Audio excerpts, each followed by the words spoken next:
नोरमा group, जो सोचता है वो करता है। आपके अपने सपनों का आशियाना। नीतीश कुमार को जिस बात का डर था वो धीरे धीरे अब सामने दिखने लगा है। भारतीय जनता पार्टी ने जैसे ही, या भारतीय जनता पार्टी के जो कर्ता धर्ता हैं, स्ट्रेटजी मेकर हैं, अमित शाह, उन्होंने जैसे ही बयान दिया था कि चुनाव के बाद हम तय करेंगे कि बिहार का मुखिया कौन होगा और किसके नेतृत्व में सरकार चलेगी, उसके बाद से तो लगातार आपने देखा होगा चर्चाओं के बाजार में नीतीश कुमार का भाव बहुत हाई हो गया था। विपक्ष भी इस बात को लेकर के लगातार चर्चा कर रहा था कि नीतीश कुमार के साथ भारतीय जनता पार्टी महाराष्ट्र वाला खेला करेगी। लेकिन इन सब बातों के साथ साथ बिहार भारतीय जनता पार्टी में लगातार ये चर्चा चल रही थी कि नीतीश कुमार ही हमारे नेता होंगे और उन्हीं के नेतृत्व में चुनाव लड़ा जाएगा। हालांकि इस बात को लेकर के अभी भी भारतीय जनता पार्टी लगातार ये बात किसी भी मंच पे कह रही है कि हमारे नेता तो नीतीश कुमार ही होंगे। वहीं आपको बता दें कि एनडीए के घटक दल के बाकी के साथी भी नीतीश कुमार को अपना नेता मानने के लिए तैयार हैं। बार बार बयानों में भी वो इस बात की पुष्टि करते हैं और इस बात का भरोसा भी नीतीश कुमार को दिलाने की कोशिश की जाती है कि नीतीश कुमार ही एनडीए गठबंधन के नेता हैं। लेकिन इसी साल बिहार में चुनाव होने वाले हैं और 2025 में बिहार विधानसभा चुनाव को लेकर के हर तरह से तैयारियां शुरू हो चुकी हैं। अलग अलग राजनीतिक दल अपनी तैयारियां कर रहे हैं, तो वहीं गठबंधन के तहत भी चुनाव चल रहा है। इसमें सबसे बड़ी बात, जिस बात की चर्चा चल रही है कि आने वाले 2025 के चुनाव परिणाम के बाद बिहार का मुख्यमंत्री कौन होगा। यदि एनडीए चुनाव जीतती है तो क्या नीतीश कुमार को 2020 की तरह अगर कम सीटें भी आती हैं तो मुख्यमंत्री की कुर्सी प्राप्त होगी, या फिर कोई नया खेल खेला जाएगा। सीट शेयरिंग के समझौते को लेकर के भी अटकलबाजियां चल रही हैं कि भारतीय जनता पार्टी इस तरह से सीट शेयरिंग का समझौता करना चाहती है कि जिससे नीतीश कुमार को कम सीटें आएँ तो उनसे निगोशिएशन करने में कमज़ोर रहें। इस बात का पूरा ध्यान रखा जा रहा है। ये सारी बातें लगातार आपने सुनी भी होंगी और इसकी चर्चाएं भी चल रही हैं। इसी बीच आपको बता दें कि 2025 के चुनाव को लेकर के जो नीतीश के नेतृत्व में चुनाव लड़ने की बातें एनडीए में चल रही है, भारतीय जनता पार्टी कई नेता हैं जो इस बात का बयान भी दे चुके हैं। लेकिन सियासी गलियारे में इस बात को लेकर के, जब खास करके विपक्ष जब बार बार इस बात को रिपीट करता है कि ये सब कुछ क्या चल रहा है, तो ऐसी स्थिति में एक बात तो साफ नज़र आती है कि कहीं ना कहीं नीतीश कुमार जो हैं वो अब क्या सोचते हैं। नीतीश कुमार के सोचने और समझने की जो बात है उसको भी इस मायने में देखा जा रहा है कि जिस तरह से बयान आ रहे हैं, आपने पहले भी देखा होगा कि भारतीय जनता पार्टी के जो बिहार प्रदेश के अध्यक्ष हैं उनके द्वारा कई बार बयान दिए हैं। दिलीप जायसवाल ने कई बार बयान दे करके कई तरह की बातें की है। दिलीप जायसवाल लगातार 5 दलों के साथ ले करके घूम रहे हैं और बिहार भर के अलग अलग जिलों में एनडीए अपनी एकजुटता दिखा रहा है और कार्यकर्ताओं से मुलाकात कर रहा है। इसी बीच आपको बता दें कि दिलीप जायसवाल ने कहा है कि जब बिहार में फैसला होगा तो नीतीश कुमार ही हमारे नेता होंगे। प्रधानमंत्री नरेंद्र मोदी की बात को से शुरू करके हुए उन्होंने कहा कि प्रधानमंत्री नरेंद्र मोदी जी और हमारे लोकप्रिय उप मुख्यमंत्री श्री नीतीश कुमार जी, यानी उन्होंने पहले ही नीतीश कुमार को उप मुख्यमंत्री से संबोधित करके ये बात क्लियर कर दिया है कि किस तरह की बातें चल रही हैं। और लोकप्रिय उप मुख्यमंत्री कह करके कहीं ना कहीं उन्होंने अपने मन की बात कहा जा रहा है, दिल की बात जो है वो जुबान पे आ गई है। इन सारी बातों को लेकर के डबल इंजन की सरकार की भी चर्चा उन्होंने की है और उसमें साथ में कहा है जीतन राम मांझी जो लगातार विद्रोह कर रहे हैं और सीट शेयरिंग का समझौता की बात कर रहे हैं, सीट मांगने की बात कर रहे हैं, उसको लेकर के भी उन्होंने स्पष्ट किया है कि जीतन राम मांझी जी हों, चिराग पासवान हो, उपेंद्र कुशवाहा हों, हम 5 पांडव हैं। महाभारत में 5 पांडव नीतीश कुमार जी और उनके एनडीए सरकार को आगे भी बिहार की जनता कहीं ना कहीं सत्ता में लेकर के आएगी। इतना ही नहीं, उन्होंने कौरव और पांडव की भी चर्चा अपने बयान में कर दी है। दिलीप जायसवाल ने सीधे तौर पे अराजकता और वंशवाद, परिवारवाद, इन सब बातों को लेकर के अपना बयान रखा है।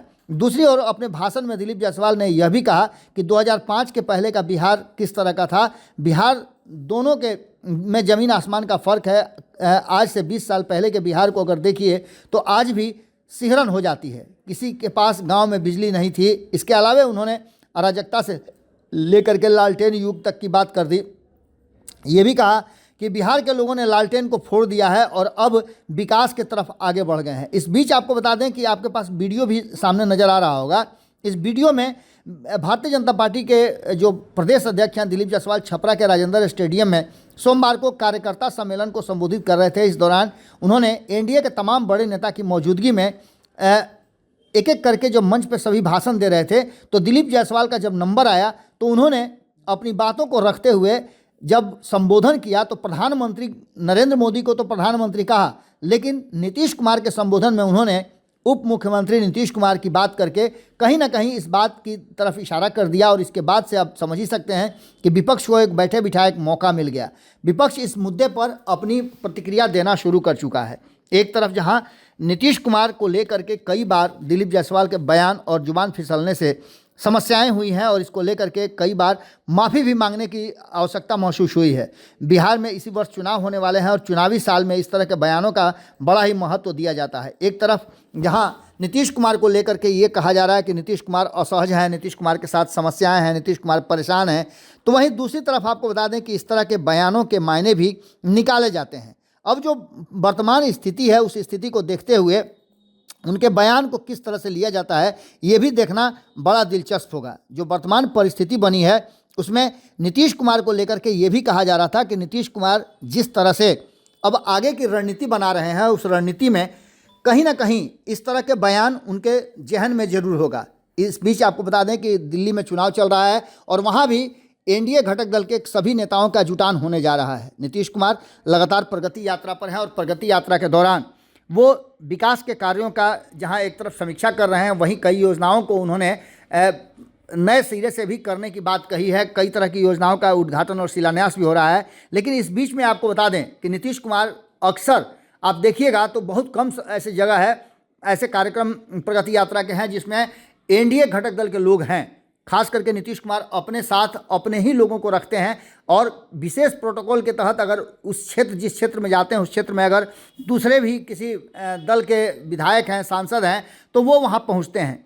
लेकिन जो परिस्थितियां बदली हैं, जिस तरह से भारतीय जनता पार्टी भले ही ये कहे कि नीतीश कुमार को ही वो नेता मानती है, लेकिन भारतीय जनता पार्टी के जहन में ये बात जरूर है। विजय सिन्हा ने भी ये बात कही थी कि अटल बिहारी वाजपेयी की इच्छा थी कि वो बिहार में उनको सच्ची श्रद्धांजलि होगी जब बिहार में भारतीय जनता पार्टी अपना मुख्यमंत्री देगी। एक तरफ विजय सिन्हा का ये बयान, दूसरी तरफ भारतीय जनता पार्टी का बदला हुआ रुख, तीसरी तरफ दिल्ली से जो कर्ता धर्ता हैं, जो स्ट्रेटजी मेकर हैं, उनके द्वारा ये बार बार कहा जाना, एक बार नहीं कई बार कहा जाना कि हम बिहार में मुख्यमंत्री कौन होगा इसका फैसला चुनाव के बाद करेंगे, जो लोग संसदीय वोट चुन करके आएंगे वो फैसला करेंगे।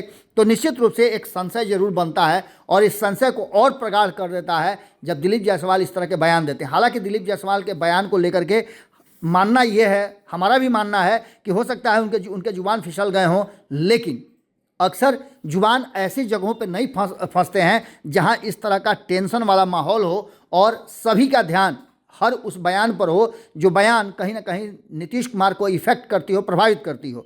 आने वाले 2025 के चुनाव की तैयारियां आज से 9 महीने बाद चुनाव होने हैं, उसकी ज़बरदस्त चल रही है और इस बीच में इस तरह के बयान के आने का मतलब आप अच्छी तरह से समझ रहे होंगे। दिलीप जायसवाल के इस बयान के बाद से विपक्ष ने इसे मुद्दा बना लिया है। तो वहीं आपको बता दें कि राजनीतिक गलियारे से लेकर के मीडिया जगत में भी इसकी चर्चा खूब हो रही है। हालांकि हम तो यही मान रहे हैं, बार बार कह रहे हैं कि दिलीप जायसवाल का बयान देने में जोश में हो सकता है कि उनके मुंह से ये बात मुख्यमंत्री की जगह उप मुख्यमंत्री निकल गया हो, क्योंकि नीतीश कुमार के मुंह से भी कई बार इस तरह की बातें निकली हैं जिसको अलग तरह से विवेचित किया गया है। दो उप मुख्यमंत्री उनकी पार्टी में हैं, शायद यही कारण है कि उनके मुंह से उप मुख्यमंत्री ज़्यादा निकल रहा हो। यही कारण है कि अब इस बात को लेकर के बिहार की राजनीति में चर्चा तो शुरू है, लेकिन इसको कितना तवज्जो दिया जाता है और जदयू इस पर कैसा रिएक्ट करती है, ये सबसे बड़ी बात है। जुड़े रहिए भारत लाइव के साथ। बहुत बहुत धन्यवाद। आपके सपनों को हमने सजाया है, ई होम्स पैनोरामा को हमने बनाया है। ई होम्स मेरा एक सपना था जिस पे मैं पिछले 4 साल से काम कर रहा था। हमने जो बनाया है वो सबने है माना। ई होम्स पैनोरामा में हो आपका भी आशियाना। और फाइनली हमने 2021 में इस प्रोजेक्ट को लॉन्च किया। बहुत लोग अप्रिशिएट कर रहे हैं कि पूर्णिया जैसे शहर में, बिहार के, एक तो बिहार की बात करें उसमें भी पूर्णिया जैसे छोटे जगह में इस तरह का लाइफस्टाइल देना, ये सुन के हम लोगों को बहुत अच्छा लगता है। ई होम्स में हमने कुछ और भी किया है, जैसे हम जिस जगह में रह रहे हैं हमारे फैमिली सिक्योर हो, उनको सिक्योरिटी का ध्यान में रखा है। आपकी सुविधा और सुरक्षा आपके लिए खास है। ये आपका विश्वास है। इसमें आर्टिफिशियल इंटेलिजेंस का 7 लेयर सिक्योरिटी का हमने इस्तेमाल किया है। लस ग्रीन कैंपस को बनाया है। यदि हमारा बाउंड्री वाल है तो वो वर्टिकल गार्डन है। ये जितनी भी फैसिलिटी होता है एक इंटरनेशनल टाउनशिप में ई होम्स है, ये हम लोग विश्वास नहीं कर पा रहे हैं। जो भी हमारे मित्र दोस्त या जो भी हमारे बाहर के बाहर आते हैं तो हम लोगों को बहुत अच्छा सुनने को मिलता है और बहुत अच्छा क्रेडिट मिल रहा है। वो सारा हमने सिर्फ एक बिल्डिंग नहीं बनाया, हमने एक बहुत अच्छा लाइफस्टाइल दिया ई होम्स में, और मेरा एक सपना था जिसको मैं आज फुलफिल होते हुए देख पा रहा हूँ। ये आपका आवास है। ई होम्स पैनोरामा में अब आपका निवास है। E Homes Panorama, luxurious lifestyle redefined. Panorama group, जो सोचता है वो करता है। अगर ये वीडियो पसंद आई और वह बिहार के राजनीति और बिहारियत से सरोकार रखेनी तो सब्सक्राइब बटन दबा के चैनल के सब्सक्राइब कर ली। ओजे एगो घंटी बा, ओकरा बटन दबा देला से कुल सटीक और मारक खबर रुआ मुफ्त में मिल जाई। अगर रुआ पत्रकारिता के हमनी के नया प्रयोग में सहयोग कर चाहतानी तो ज्वाइन बटन दबा दी। पेटीएम नंबर नोट कर ली 9386816816